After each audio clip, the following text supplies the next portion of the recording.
नमस्ते। आज की कक्षा में सबको स्वागत। ഇന്ന് നമ്മുടെ മൂന്നാമത്തെ കഴിഞ്ഞ 2 ദിവസം നമ്മൾ റിവിഷൻ നടത്തി. ഇന്ന് മൂന്നാമത്തെ ക്ലാസ്സാണ്. നമ്മൾ ആദ്യത്തെ ഭാഗത്തിൽ കനുപ്രിയ എടുക്കുന്നതിന് മുൻപ് എടുത്തിട്ടുള്ള പാഠങ്ങളാണ് റിവിഷൻ ചെയ്യുന്നത്. അപ്പോൾ 6 നമ്മൾ കഴിഞ്ഞു. ഇത് സൂര്യകാന്ത് ത്രിപാഠി നിരാലയുടെയാണ് അടുത്ത് നമ്മൾ ചെയ്യുന്നത്. ജാഗോ ഫിർ ഏക് ബാർ എന്നുള്ളത്. നിരാലയെക്കുറിച്ച് ഒരുപാട് കാര്യങ്ങൾ പറഞ്ഞു. ഛായാവാദ് കെ പ്രമുഖ കവി ഹെ पंत, निराला, जयशंकर प्रसाद, महादेव वर्मा, ये 4 व्यक्तियों में 4 कवि गण है. उसे चतुस्तंभ कहते हैं. छायावाद के प्रमुख है. निराला का पूरा नाम या उसका असली नाम, निराला का असली नाम है सूरज कुमार, सूर्य कुमार या सूरज कुमार. ഇനി ഇദ്ദേഹത്തെക്കുറിച്ച് പറയുകയാണെങ്കിൽ അദ്ദേഹം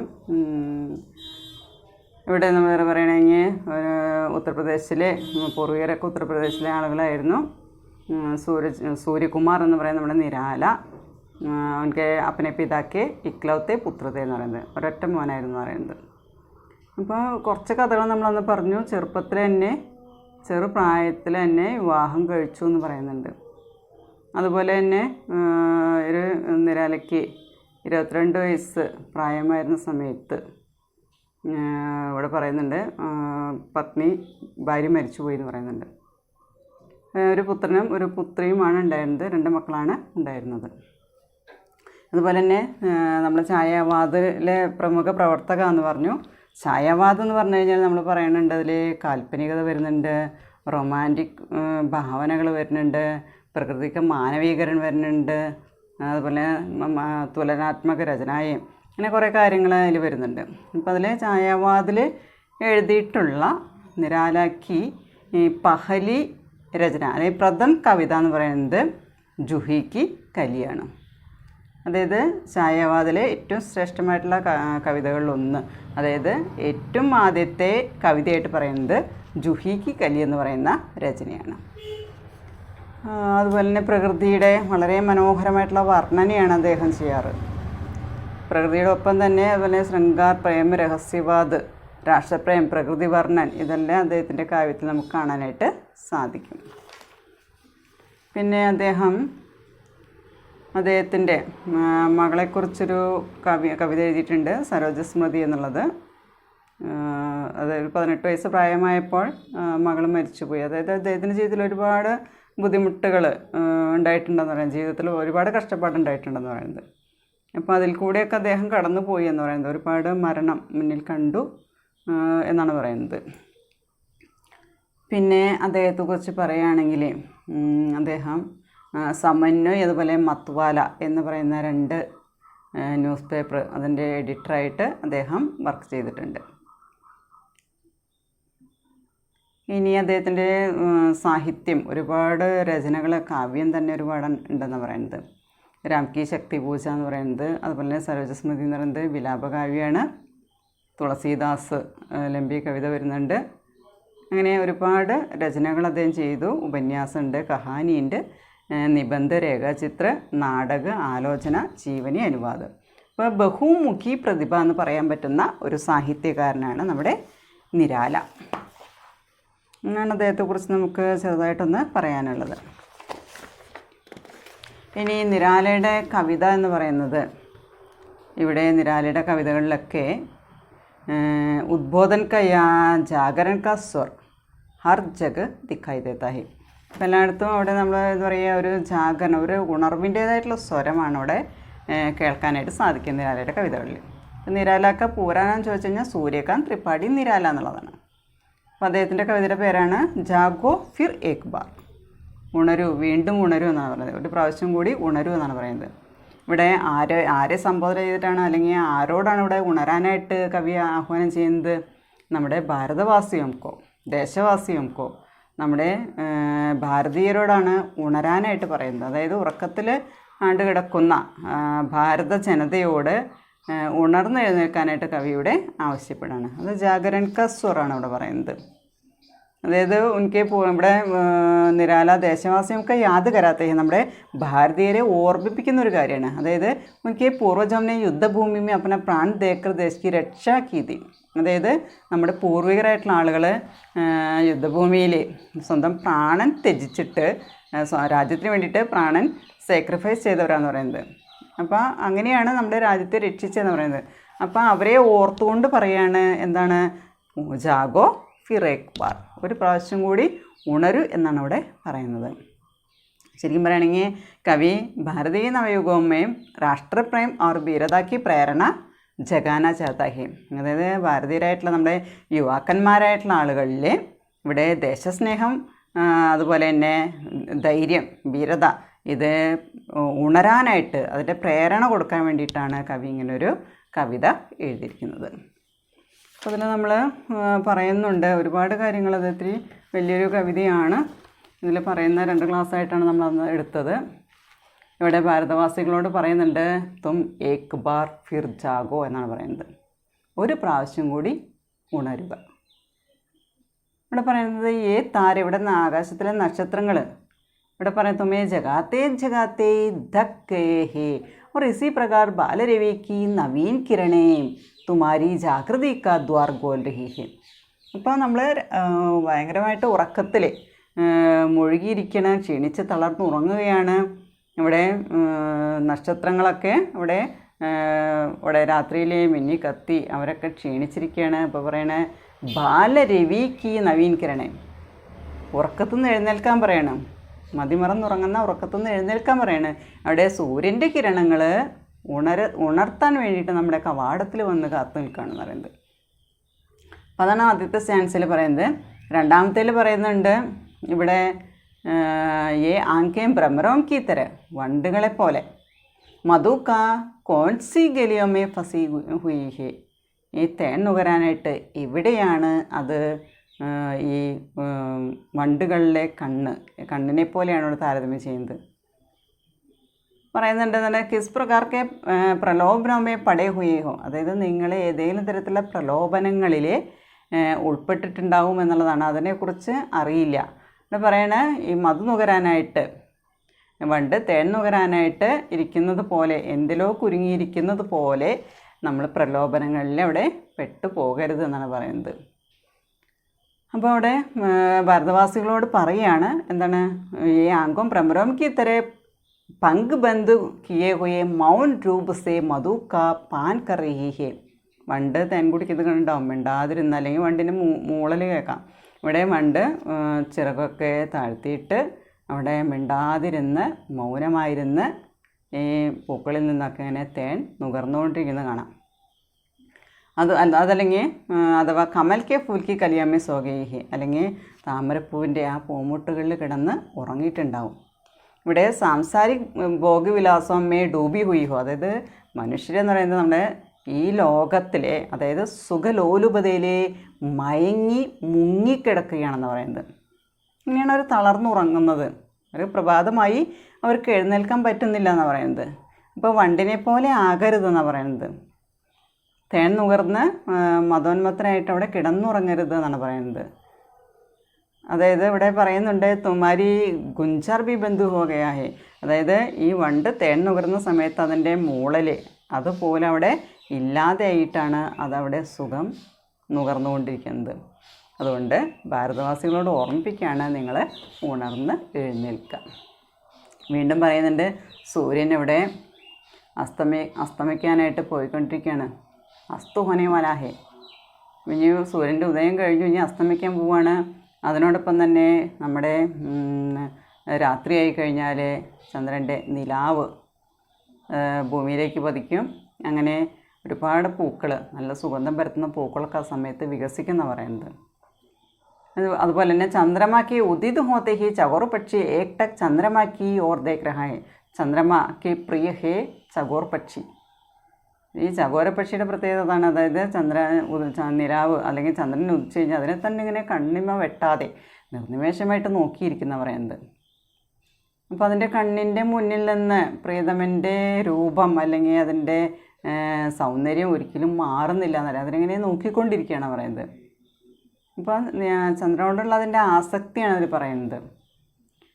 അതുപോലെ തന്നെ പറയുന്നുണ്ട് ശിശിർ ഋതുക്കെ ബോജ്കേക്കാരൻ, അതായത് ശിശിരകാലത്തിലെ അവിടെ വൃക്ഷങ്ങളിൽ എന്താണ് മഞ്ഞുകണങ്ങൾ നിറഞ്ഞിരിക്കുന്നുണ്ടാവും. അതുപോലെ തന്നെ ആ സമയത്ത് പൂക്കളൊക്കെ താഴേക്ക് തലകുനിച്ചിരിക്കുന്നത് പോലെ കാണാൻ സാധിക്കും. അതുപോലെ തന്നെ പൂമൊട്ടുകളിലൊക്കെ യൗവനത്തിൻ്റേതായിട്ടുള്ള മാതകത നിറഞ്ഞതായിട്ട് നമുക്ക് കാണാനായിട്ട് സാധിക്കും. അപ്പോൾ ഐസേ വാതാവരണമേ, ഇങ്ങനെയുള്ള അവസ്ഥയിൽ, ഇങ്ങനെയുള്ള അന്തരീക്ഷത്തിൽ തുമ്പി ഏക് ബാർ ജാഗ് ജാവോ, ഒരു പ്രാവശ്യം കൂടി ഉണർന്നെഴുന്നേൽക്കാനാണ് പറയുന്നത്. വീണ്ടും നമ്മളൊരു പക്ഷിയെക്കുറിച്ച് പറയുന്നുണ്ട്, പപ്പി ഹേ പറയുന്നത്. അത് എപ്പോഴും ഇങ്ങനെ കരഞ്ഞുകൊണ്ടിരിക്കുന്ന പറയുന്നത്. എൻ്റെ പ്രത്യേകത അതാണ്. അത് പിയു പിയു എന്ന് പറയുന്ന സ്വരം ഇങ്ങനെ ഉണ്ടാക്കിക്കൊണ്ടിരിക്കുന്ന പറയുന്നത്. അത് വിരഹിണിയായ നായികയുടെ വിയോഗത്തെയാണ് ഇവിടെ സൂചിപ്പിക്കുന്നത്. വിരഹിണിയായ നായിക അവിടെ വിരഹവേദനയാൽ പപ്പിയെ പോലെ കരഞ്ഞുകൊണ്ടിരിക്കുക എന്നാണ് പറയുന്നത്. അതായത് പ്രിയതമനെ കണ്ടുമുട്ടാൻ വേണ്ടിയിട്ട് ആ മധുരമായിട്ടുള്ള ഓർമ്മകൾ അയവിറക്കിക്കൊണ്ട് അവിടെ കാത്തിരിക്കുകയാണ് പറയുന്നത്. പ്രഭാതമായി കഴിഞ്ഞാൽ കണ്ടുമുട്ടുന്നു, അതുവരെ ഈ പപ്പീഹ പിയു പിയു എന്ന് പറയുന്ന സ്വരം ഉണ്ടാക്കിക്കൊണ്ടിരിക്കുന്ന പറയുന്നത്. അതിൽ ചകോർ കൂടാതെ നമുക്ക് വരുന്നത് പപ്പീഹയാണ് വരുന്നത്. അപ്പോൾ അതിൻ്റെ മൂന്തേ हुए सुंदर नेत्रम से अश्रुजल प्रवाहित हो रहा है और इस प्रकार उसकी विरह वेदा का भार भी ലഘു സേ ലഘു ഹോത്താ ജാ രഹാ ഹെ. അപ്പോൾ വിരഹിണിയായ നായികയുടെ കണ്ണിൽ നിന്ന് കുറേ നേരം കണ്ണടച്ചിരുന്നത് നമുക്ക് തന്നെ അറിയാം. കണ്ണടച്ചിരുന്ന് കഴിഞ്ഞാൽ കുറച്ച് നേരം കണ്ണിൽ നിന്നൊക്കെ കണ്ണുനീര് ഒഴുകിക്കഴിഞ്ഞ് കഴിഞ്ഞാൽ നമുക്ക് മനസ്സിലാകും നമ്മുടെ വിരഹവേദനയുടെ ഭാരം ഒന്ന് കുറഞ്ഞു എന്നുള്ളത് തോന്നണം. അപ്പോൾ അതുകൊണ്ട് പറയണ ദേശവാസിയോ തുമ്പി അപ്പനി ഗൗരവശാലി അതീത് കാ സ്മരൺ കർക്കെ പുനഃ ജാഗ് ജാവോ. വീണ്ടും നമ്മുടെ അഭിമാനത്തിൻ്റേതായിട്ടുള്ള ഓരോ കാര്യങ്ങൾ അതിനെയെല്ലാം ഓർത്തുകൊണ്ട് വീണ്ടും ഉണർന്ന് എഴുന്നേൽക്കുക. ലാസ്റ്റ് നമ്മൾ 5ാമത്തെ സ്റ്റാൻസിൽ പറയുന്നുണ്ട്, നമ്മുടെ ആഗം ക്യാംസൂക്കോ, നമ്മുടെ കണ്ണിൽ കണ്ണുനീര് ഒഴുകുന്നുണ്ടെന്ന് പറയുന്നുണ്ട്. ആ കണ്ണുനീരിനെ എന്താ പറയുന്നത്, ശീതൽ സമീർ കി തര പോഞ്ചതോ, ശീതളമായ കാറ്റ് വന്നത് ഒപ്പിയെടുക്കുക എന്ന് പറയുന്നത്. അതുപോലെ തന്നെ നിദ്രാമേ പടേ രഹനേക്കെ കാരണം ശിഥിൽ ഹുയി ബാഹോമേ സുഖത് സ്വപ്നം ജൈസ ആവേശ് ബർക്കർ അപ്പനെ ഹൃദയ കോ സർവദാ ഉത്സുക് കർദോ. അതായത് നിദ്രാലസ്യത്തിൽ, അതായത് ഉറക്കത്തിൻ്റെ ക്ഷീണം കാരണം ശിഥിലമായിട്ടുള്ള കൈകളിൽ അവിടെ സുഖകരമായ സ്വപ്നം കൊണ്ട് ഉറങ്ങുകയാണ്. അതിൽ ആവേശം നിറച്ച് ഹൃദയത്തെ തന്നെ അതിന് വേണ്ടിയിട്ട് ഉത്സാഹത്തോടെ അതിനെ ഉണർത്താനായിട്ടാണ് അവിടെ കവി ആവശ്യപ്പെടുന്നത്. അങ്ങനെ ചെയ്യുകയാണെങ്കിൽ തുമാരി സുഷുപ്താവസ്ഥമേ ബി സുഖി പരിതൃപ്തി പ്രാപ്ത് ഹോ ജായേഗി. അപ്പം അങ്ങനെ ചെയ്യുകയാണെങ്കിൽ നല്ല ഉറക്കത്തിലായിരിക്കുന്ന അവസ്ഥയിലായാലും അവിടെ സുഖം എന്ന് പറയുന്നത് അതിൻ്റെ തൃപ്തി നമുക്ക് നേടാനായിട്ട് സാധിക്കും. അപ്പം ഇങ്ങനെയുള്ള ഈ അവസ്ഥയിൽ ഐസി ദശാമേ ബുദ്ധി ബുദ്ധിമേ മൻ മന്മേ और जी जी में അല്ലെ പ്രാൺ പ്രാൺ മേ ഇസി പ്രകാരം വിലീൻ ഹോ ജായെങ്കിൽ. എന്തിനെ പോലെയാണ് വിലീനമാവുന്നത്? സമീർ മേ സുഗന്ധി പ്രസരിത് ഹോ ജാത്തി ഹേ. എങ്ങനെയാണ് കാറ്റിലെ സുഗന്ധം പ്രസരിക്കുന്നത്, അതുപോലെ വ്യാപിക്കുന്നത്, അതുപോലെ തന്നെ ഈ അവസ്ഥയിൽ ബുദ്ധി ബുദ്ധിയിൽ ലയിക്കുന്നു, മനസ്സ് മനസ്സിൽ ലയിക്കുന്നു, പ്രാണൻ പ്രാണനിൽ ലയിക്കുന്നു. ഇങ്ങനെ ലയിക്കുന്നു. അതായത് കാറ്റിൽ എങ്ങനെയാണ് സുഗന്ധം വ്യാപിക്കുന്നത് അതുപോലെ. അപ്പോൾ തന്മയത की ഈ സ്ഥിതി में दोनों आत्माओं में एक ही प्रकार का अनुभव बहेगा. അപ്പോൾ രണ്ട് ആത്മാവുകളിലും എന്ത് പറയുന്നത്, ഒരേ തരത്തിലുള്ള അനുഭവം ഉണ്ടാവും എന്നാണ് പറയുന്നത്. അപ്പോൾ ഇവിടെ ആത്മാക്ക ബാർ ബാർ കി പുക്കാർ യഹാം ആരഹി ഹേ. ആത്മാവിൻ്റെ വിളി, വീണ്ടും വീണ്ടും ഉള്ള വിളി. എന്താണ് വിളി? ഏക് ബാർ ഫിർ ജാഗ് ജാവോ. വീണ്ടും ഉണരാനായിട്ട് ആവശ്യപ്പെട്ടുള്ള നമ്മുടെ ആത്മാവിൻ്റെ വിളിയാണ് അവിടെ പറയുന്നത്. ലാസ്റ്റ് വീണ്ടും പറയണേ പൂർവ്വദിശാമേ സൂര്യക്ക ഉദയ ഹോ ഗയാ ഹേ. അതുപോലെ കവിക്ക് കണ്ടമേ സരസ്വതി ക പ്രേം വ്യക്ത ഹോ രഹാ ഹേ. കവിയുടെ കണ്ടങ്ങളിൽ, അതായത് തൊണ്ടയിൽ നിന്ന് സരസ്വതിയുടെ സ്നേഹം അവിടെ വ്യക്തമാകുന്നുണ്ട്. അവിടെ പറയുന്നുണ്ട് പ്രകൃതി കാ കൺ കൺ നിരന്തർ പരിവർത്തിത് ഹോ രഹാ ഹേ. പ്രകൃതിയുടെ ഓരോ കണങ്ങളും അതിനെ മാറ്റങ്ങൾ വന്നുകൊണ്ടിരിക്കുക എന്ന് പറയുന്നത്.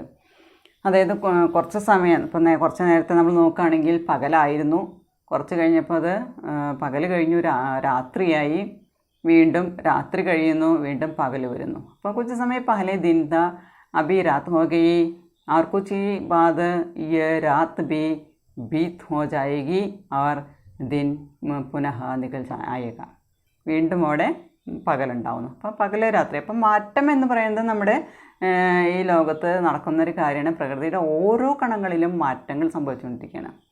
അപ്പോൾ സംസാർ മേ ഇസി പ്രകാർ ദിൻ പക്ഷ് മഹീനെ ബീത്തെ ചരഹി, അവിടെ ദിനം, പകല്, രാത്രി, അല്ലെ ആഴ്ചകൾ, മാസങ്ങൾ, ഇതെല്ലാം അങ്ങനെ പോയിക്കൊണ്ടിരിക്കുന്നതാണ് പറയുന്നത്. അപ്പോൾ നമ്മുടെ ലോകത്തിൽ ഇങ്ങനെ മാറ്റങ്ങൾ ഉണ്ടായിക്കൊണ്ടിരിക്കുകയാണ്. ഇവിടെ പറയാണ് പരിവർത്തൻ മാനവ ജീവൻക മൂലധർമ്മഹേ, ഈ മാറ്റം എന്ന് പറയുന്നത് മനുഷ്യ ജീവിതത്തിൽ നമ്മുടെ അടിസ്ഥാനപരമായിട്ടുള്ള നമ്മുടെ ഒരു ധർമ്മമാണ് മാറ്റങ്ങൾ. നമ്മളെന്നും ഒരുപോലെ ആയിരിക്കില്ല, നമ്മളിൽ ഒരുപാട് മാറ്റങ്ങൾ ഉണ്ടാവുന്നു.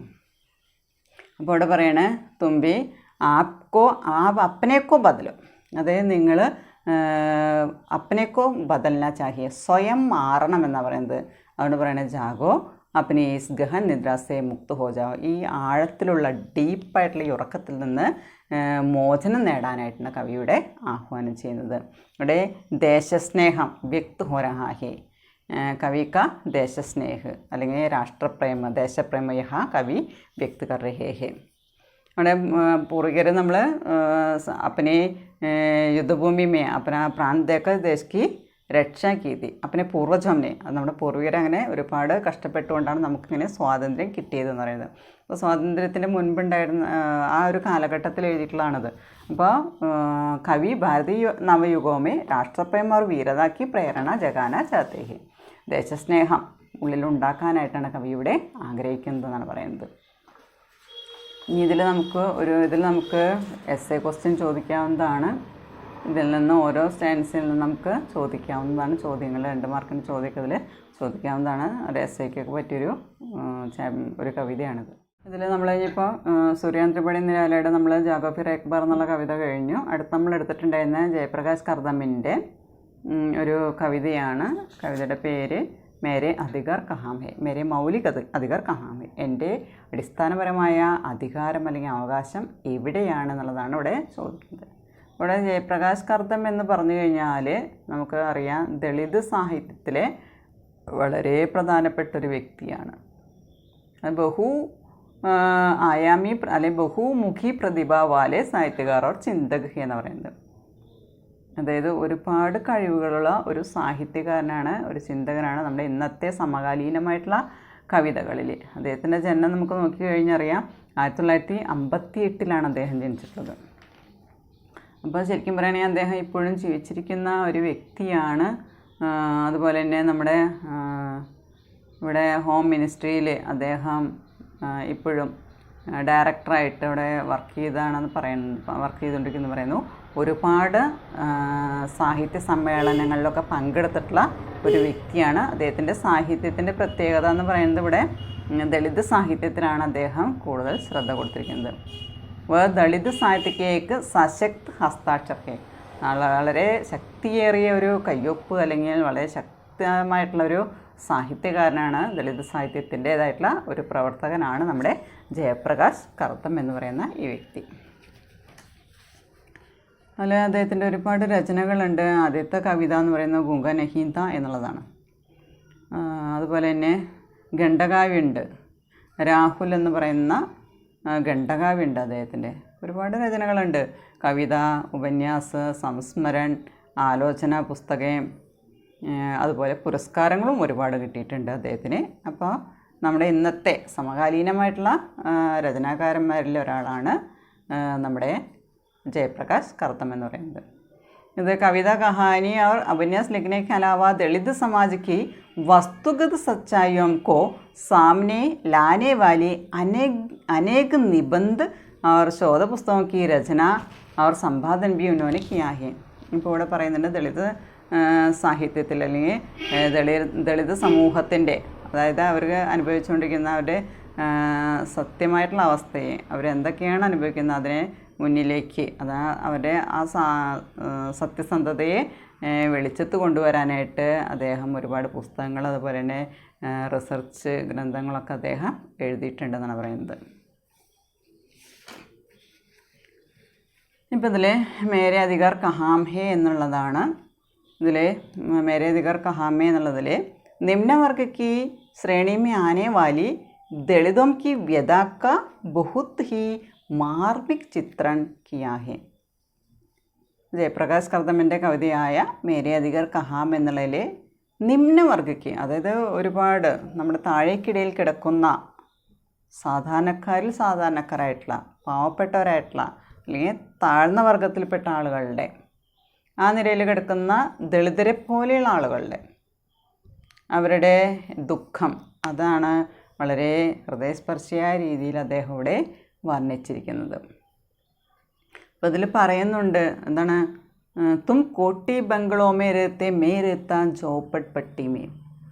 തും എന്ന് പറയുന്നത് ആരാണ്? പണക്കാരായിട്ടുള്ള ആളുകൾ, ഉയർന്ന വർഗ്ഗക്കാരായിട്ടുള്ള ഉച്ചശ്രേണി മേ ആനേവാലേ ലോക്, ഉയർന്ന വർഗ്ഗക്കാർ. ഇവിടെ മേം എന്ന് പറഞ്ഞു കഴിഞ്ഞാൽ അവിടെ നിമ്നവർഗ്ഗക്കെ ലോകമാണ്, വളരെ താഴേക്കിടയിൽ കിടന്ന ആളുകൾ. അപ്പോൾ അത് ആ വ്യത്യാസം ഇതിലെടുത്ത് കാണിക്കുന്നുണ്ട്. അതായത് പണക്കാരായിട്ടുള്ള ആളുകൾ, വലിയ വലിയ ആളുകളൊക്കെ താമസിക്കുന്നത് ബംഗ്ലാവിലാണെന്ന് പറയുന്നുണ്ട്. ആ വ്യത്യാസം ശരിക്കും ഇതിലെടുത്ത് പറയുന്നുണ്ട്. എന്നാൽ ഞാനെന്ന് പറയുന്നത് നിമ്നവർഗ പ്രതീകമാണ്. ഞാൻ താമസിക്കുന്നത് ഇവിടെ ചെറിയ ചെറിയ കുടിലുകളിലാണെന്ന് പറയുന്നത്. അത് വീണ്ടും പറയുന്നത്, നിങ്ങൾ AC കൂളറൊക്കെ ഉപയോഗിച്ച് ഉറങ്ങുന്നു, ഞാനാണെങ്കിൽ കഷ്ടപ്പാടിൻ്റെ ചൂളയിൽ വെന്തുരുകി കഷ്ടപ്പെട്ട് ജീവിക്കുന്നു. നിങ്ങൾ പാലിൽ കുളിക്കുന്നു, ഞാനിവിടെ റൊട്ടിക്ക് വേണ്ടിയിട്ട് കഷ്ടപ്പെടുന്നു. നിങ്ങൾ മുതലാളിമാരാണെങ്കിൽ ഞങ്ങൾ തൊഴിലാളികളാണ്. ഒരുപാട് വ്യത്യാസങ്ങൾ ഇവിടെ കവി എടുത്തു പറയുന്നുണ്ട്. പറയുന്നത് ഇങ്ങനെയാണ്, ഉച്ചവർഗ കോട്ടി ബംഗ്ലോമേയും രഹത്തേഹേ. ഇവിടെ തും എന്ന് പറയുന്നത് ഉച്ചവർഗമാണ്. തും എന്ന് പറയുന്നത് ഉച്ചവർഗ പ്രതീകയും, മേം എന്ന് പറയുന്നത് നിമ്നവർഗ പ്രതീകയും. कूलर में AC कूलर में सोते, दूध मलाई में नहाते, मालिक बनकर रहते. तुम मालिक बनकर रहते हैं. मैं ഇവിടെ ആരാന്ന് പറയുന്നത് നൗക്കർ ടഹ്റാഹു, വേലക്കാരനാണ്. അതുപോലെ തന്നെ വീണ്ടും പറയുന്നുണ്ട്, इसके विपरीत दलित झोपड़ पट्टी में रहते, श्रम की भट्टी में तपते, रोटी का मुहताज नौकर बनकर रहते. മൂത്താജ് നൗക്കർ ബൻകരത്തെ, അതായത് റൊട്ടിക്ക് വേണ്ടി, റൊട്ടി ആഗ്രഹിക്കുന്ന, അതായത് ഭക്ഷണം കഴിക്കാനായിട്ട് റൊട്ടിയെങ്കിലും കിട്ടിയാൽ മതി എന്ന് ആഗ്രഹിക്കുന്ന വേലക്കാരായിട്ടുള്ള താഴേക്കിടയിൽപ്പെട്ട് കിടക്കുന്ന ആളുകൾ. അപ്പോൾ ആ രണ്ട് വ്യത്യാസം ഇവിടെ നമ്മുടെ കവിയോട് എടുത്ത് പറയുന്നുണ്ട്. അപ്പോൾ ഇസ് തര ഹമാരി സമാനത കഹാം ഹേ, ഇങ്ങനെ നമ്മുടെ തുല്യത എവിടെയാണ്? നമുക്ക് എവിടെയാണ് ഇവിടെ സമത്വം എന്ന് പറയുന്നത്? സമാനത എവിടെയാണ് സമത്വം പറയുന്നുണ്ട്. നമ്മൾ ഭരിക്കുന്നവർ പറയും നമ്മൾ യാതൊരു തരത്തിലുള്ള വ്യത്യാസമില്ല, ഭേദഭാവ നഹീഹി എന്ന് പറയുന്നുണ്ട്. പണക്കാർ പാവപ്പെട്ടവരെന്നുള്ള വ്യത്യാസമില്ല, ഉയർന്നവർ താഴ്ന്നവരെന്ന് പറയുന്ന വ്യത്യാസമില്ല, എല്ലാവരും ഒരുപോലെയാണെന്ന് പറയുന്നുണ്ട്. ഇവിടെ ചോദിക്കുകയാണ്, ഇസ്തര സമാനത കഹാമേ, ഇങ്ങനെയാണെങ്കിൽ സമത്വം എവിടെയാണ്? ഇനി ഇവിടെ പറയുന്നുണ്ട്, മേരെ മൗലിക അധികാരം കി ബാത്ത് കഹി ജാതി ഹേ, ഉസ്കെ മൗലിക് അധികാർ കഹാം ഹേ. പറയുന്നുണ്ട് എന്താണ്? മൗലിക്, അതായത് മൗലിക അവകാശങ്ങളെക്കുറിച്ച് ഇവിടെ പറയുന്നുണ്ട്. പക്ഷേ മൗലിക അവകാശം എവിടെയാണ്? നമ്മുടെ അവകാശം എവിടെയാണ്? അതുപോലെ തന്നെ ശാസൻ സത്താസെ ലേക്കർ സബ് കുച്ച് ഉച്ചവർഗ് കെ ലിയെ ഹോ ഗയാ ഹേ, അതായത് ഭരണം, ശാസൻ സത്താസെ, അതായത് ഭരണം തുടങ്ങി അവിടുന്ന് തൊട്ടുള്ള എല്ലാ കാര്യങ്ങളും ഉച്ചവർഗ കേലിയേ ഹോകയാഹേ, ഇതെല്ലാം ഉയർന്ന വർഗ്ഗക്കാർക്ക് വേണ്ടിയിട്ടുള്ള ആനുകൂല്യങ്ങളാണ്. താഴ്ന്ന വർഗ്ഗക്കാർക്ക് എവിടെയാണുള്ളത്? അത് ചോദിക്കുന്നതാണ്. അതായത് ഭരണാധികാരികൾ മുതൽ സംരക്ഷിക്കേണ്ടവർ തന്നെ എന്ത് ചെയ്യുന്നു? അവർ ഉയർന്നവർക്ക് വേണ്ടിയിട്ടാണ് സംരക്ഷണം കൊടുക്കുന്നത്. ദളിത് സമജ്കർ ഹംസേ ഘൃണ കിയാ ജാതാ ഹേ, അപ്പം ദളിതനാണെന്ന് മനസ്സിലായി കഴിഞ്ഞാൽ അവരോട് വെറുപ്പ് കാണിക്കുന്നു. ഇപ്പോൾ നമ്മുടെ ഇന്നത്തെ കാലത്ത് അധികം വെറുപ്പൊന്നുമില്ല, പക്ഷേ പണ്ടത്തെ ഒരുപാട് മുൻപ് ആ കാലഘട്ടത്തിലൊക്കെ നമുക്ക് പറയണേ, ഭീമറാവ് അംബേദ്കർ, BR അംബേദ്കർ, അദ്ദേഹം പഠിച്ചിരുന്ന ഒരു കാലഘട്ടം. ആ കാലഘട്ടമൊക്കെ എടുത്ത് നോക്കി കഴിഞ്ഞാൽ സ്കൂളിൽ പോയി കഴിഞ്ഞാൽ ഫ്രണ്ട് ബെഞ്ചിൽ ഇരുത്തില്ല. സവർണർ അവർണർ എന്നുള്ള വ്യത്യാസമുണ്ട്. തൊടാൻ പാടില്ല, മിണ്ടാൻ പാടില്ല, കാണാൻ പാടില്ല എന്നുള്ളൊരു വ്യത്യാസം. മുൻപ് കാലത്ത് നമ്മുടെ നാട്ടിൽ നിലനിന്നിരുന്ന സംഭവം അൺടച്ചബിലിറ്റി എന്ന് പറയുന്നുണ്ടായിരുന്നു, ചൂത് എന്ന് പറയും.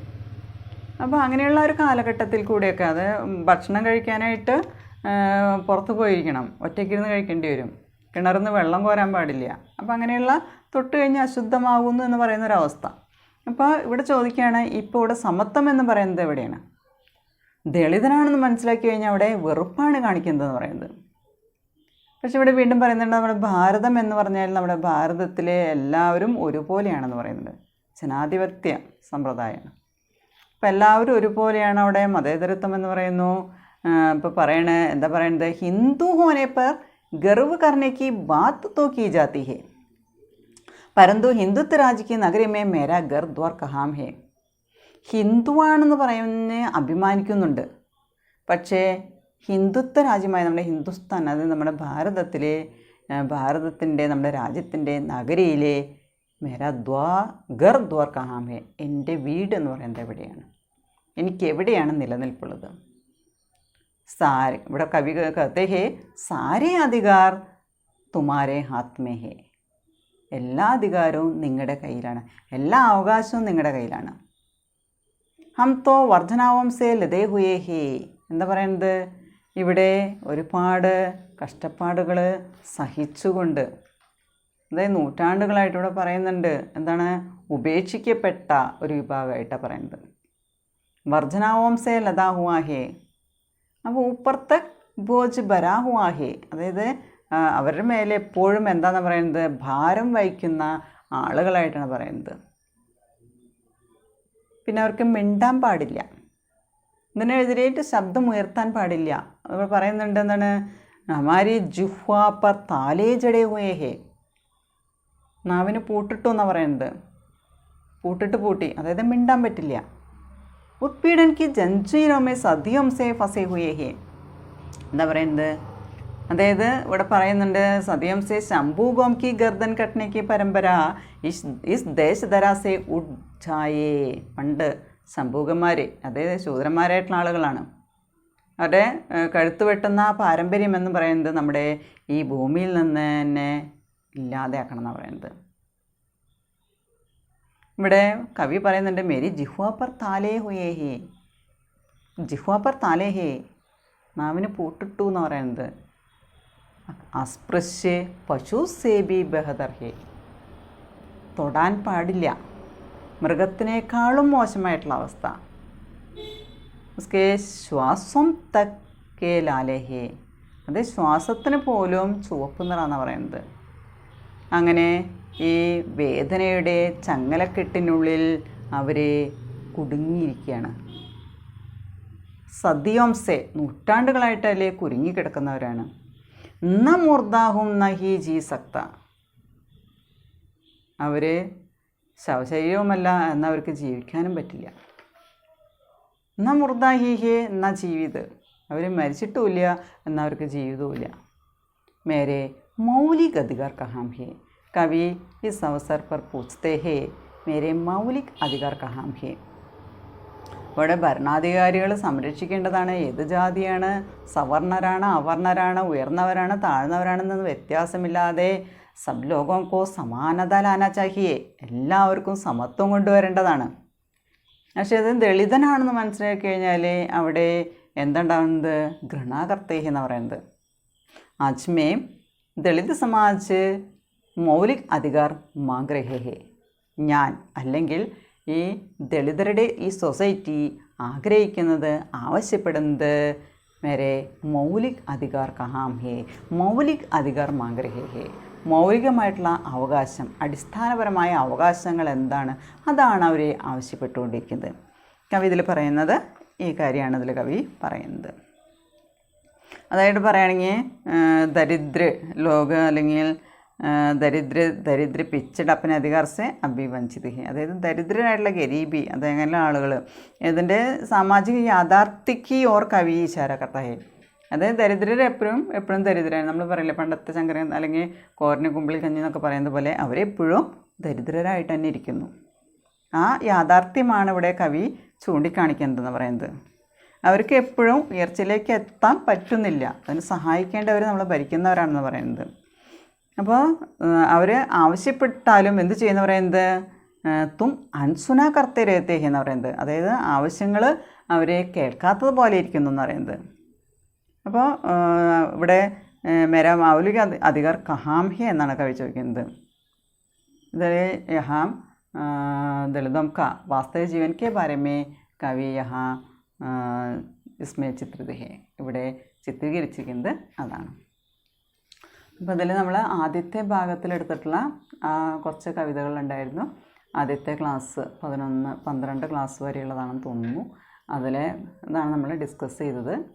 ഇതിൽ നമുക്ക് നല്ലൊരു കവിതയാണ് മേരെ അധികാർ കഹാം ഹെ, 5 മാർക്കിൻ്റെ ഒക്കെ ആയിട്ട് ചോദിക്കുക. ഇത് നമുക്ക് ചിലപ്പോൾ 4 ലൈൻ തന്നിട്ടൊക്കെ ആയിരിക്കും ചോദിക്കുക. അപ്പോൾ ഇത് നമ്മൾ പഠിക്കുക തന്നെ വേണം, എല്ലാം ഒപ്പം പഠിച്ചു പോകുക. അപ്പോൾ ഓക്കെ, താങ്ക് യു.